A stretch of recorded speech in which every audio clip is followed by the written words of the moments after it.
प्रणम्य शिरसा देवम् गौरीपुत्रम् विनायकम् भक्तावासं स्मरेन्नित्यम् आयुष्कामार्थसिद्धये प्रथमं वक्रतुण्डम् च एकदन्तं द्वितीयकम् तृतीयं कृष्णपिङ्गाक्षम्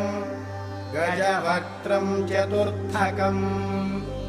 लम्बोदरं पञ्चमं च षष्ठं विकटमेव च सप्तमं विघ्नराजं च धूम्रवर्णं तथाष्टकम् नवमं फालचन्द्रं च दशमं तु विनायकम् एकादशं गणपतिं द्वादशं तु गजा